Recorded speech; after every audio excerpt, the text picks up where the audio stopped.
શ્રી વલ્લભાધીશ કી જય. શ્રીમદ ભાગવત દશમ સ્કંદ અનુક્રમણિકા 20 શ્લોક સુધીનું આપણે રસપાન કર્યું. 21મો શ્લોક. કેશિનો નિધનમ કૃષ્ણા નારદર્ષિ કથા તત વ્યોમાસુર વધ અક્રુરાગમનમ ગોકુલેશુ ચ. કેશીનો વધ, કૃષ્ણ નારદ ઋષિની કથા કે જેમાં નારદજીએ શ્રી ઠાકોરજી પાસે પોતાનો અપરાધ ક્ષમા કરાવ્યો છે કે પ્રભુ આપ જ અંતઃકરણના પ્રેરણા કરનારા છો, આપે જ મને પ્રેરિત કર્યું અને માટે જ મેં કંસને જઈને સર્વ વૃત્તાંત કહ્યું છે. વ્યોમાસુર વધ, અક્રૂરનું ગોકુલમાં આગમન. 22મો શ્લોક. દર્શનાનંદ રુષ્ટાત્મા રોમાંચો ગદગદ ગિરઃ સંવાદો રામકૃષ્ણાભ્યામ વર્ણિતમ કંસ ચેષ્ટિતમ. અક્રૂરને કૃષ્ણ બલરામના દર્શનથી થયેલો આનંદ, રોમાંચ, ગદગદ ગીરા થઈ.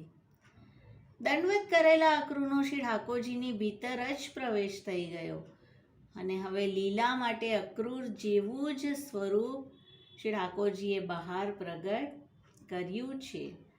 બલરામ કૃષ્ણ સાથે અક્રૂરનો સંવાદ, કંસની ચેષ્ટાનું વર્ણન અક્રૂરે ભગવાનને કહ્યું. શા માટે બલરામ કૃષ્ણને તેડાવ્યા છે તે સર્વ વૃત્તાંત અક્રૂરજી ભગવાનને કહી રહ્યા છે. 23મો શ્લોક.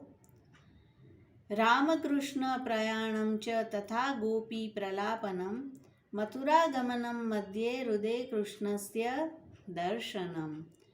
બલરામ કૃષ્ણનું પ્રયાણ અને ગોપીઓનો પ્રલાપ, મથુરાગમન, અક્રૂરને શ્રી યમુનાજીમાં થયેલા શ્રી કૃષ્ણના દર્શન. 24મો શ્લોક.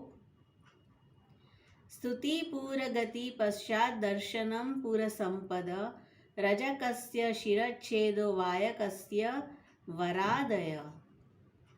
અક્રૂરે કરેલી સ્તુતિ, મથુરામાં આગમન, મથુરાની સંપત્તિનું દર્શન, ધોબી રજકનો શિરચ્છેદ, દરજી વાયકને વરદાન દેનારા. જે વાયક છે તેણે બધા વસ્ત્રો શ્રી ઠાકોરજી બલભૈયા અને સખાઓના માપના કરીને તેમને ધરી દીધા અને શ્રી ઠાકોરજીએ તેમને વરદાન આપ્યું છે. 25મો શ્લોક.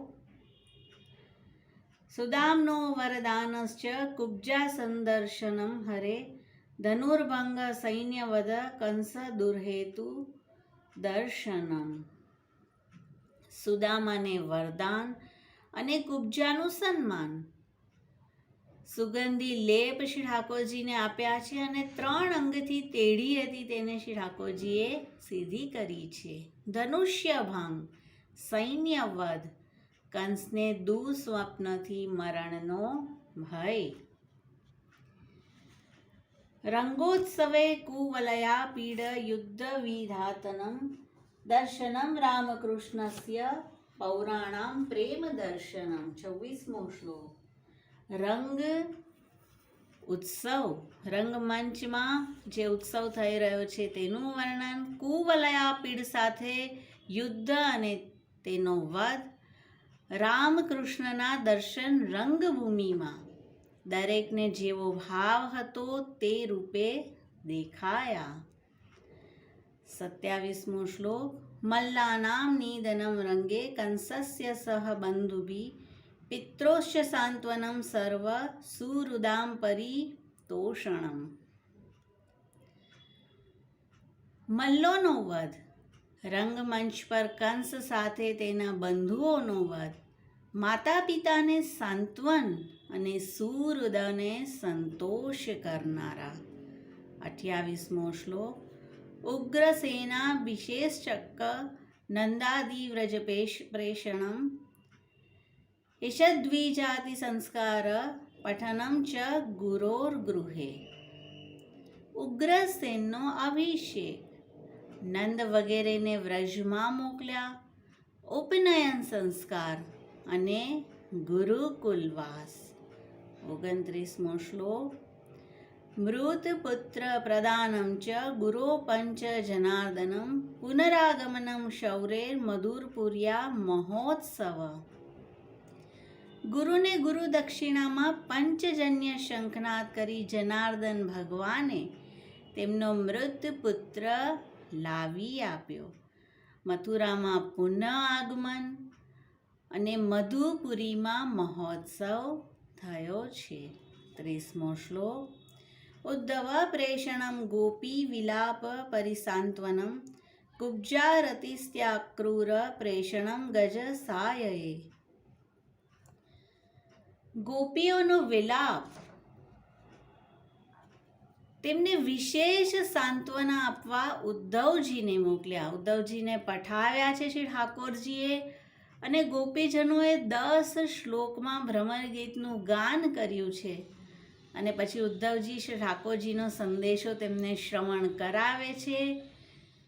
અને ત્યાર પછી ગોપીજનો તો નિરુદ્ધ હતા જ, પણ હવે ગોપીજનોની સ્નેહ સાથેના વિરહની અવસ્થા થઈ છે. કુબ્જારતી અને અક્રૂરને હસ્તિનાપુર મોકલ્યા. 31મો શ્લોક.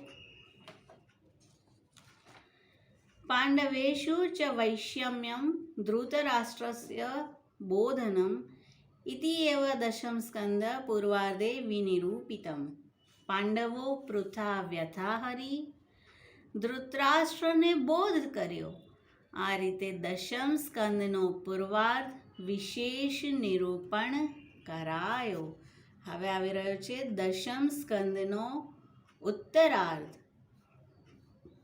32મો શ્લોક. જરાસંગ સમાનીત સૈન્યસ્ય બહુશો વદ જામાતૃવદ સંતપ્ત જરાસંગ ચમુ વદ બહુશ સેનયોદ્વેગો દ્વારકા દુર્ગ કારણમ. જમાઈ કંસનો વધ થવાથી સંતપ્ત જરાસંઘનું આક્રમણ, તેના સૈન્યનો વધ, દ્વારકા દુર્ગનું કારણ. મથુરાવાસીને સદાનંદનું દાન કરવા માટે શ્રી ઠાકોરજી દ્વારકા લઈ ગયા છે. 33મો શ્લોક. યવનસ્ય વધો દ્રષ્ટ્યા મુચુકુંદસ્ય સંસ્તુતિ વરમ દત્વા તતો મ્લેચ્છ વદમ કૃત્વા ધને તત. કાલ યવનનો મુચુકુંદની દ્રષ્ટિથી વધ. મુચુકુંદે કરેલી ભગવાનની સ્તુતિ, મુચુકુંદને આપેલું વરદાન. ને 34મો શ્લોક. નિયમાને વરે દપ્ત જરાસંગાત પલાયનમ રેવતાદ રેવતી કન્યા બલદેવ સમર્પણમ. બ્રાહ્મણ અને શંકરના વચનને આદર આપવા પ્રવર્ષણ પર્વતને ટાળ ઉડાડવાનું વરદાન આપેલું હોવાથી જરાસંઘ પાસેથી ભગવાન પલાયન થયા છે. પ્રવર્ષણ પર્વત પર હંમેશા વર્ષા થતી હતી અને શ્રી ઠાકોરજીએ તે દૂર કરવા માટે તે પર્વત પર ચડ્યા છે અને જરાસંઘે પર્વતના નીચે વૃક્ષોને આગ લગાડી માટે તેની ટાળ દૂર કરી છે. રૈવતની કન્યા રેવતી બલદેવજીને સમર્પિત કરાઈ.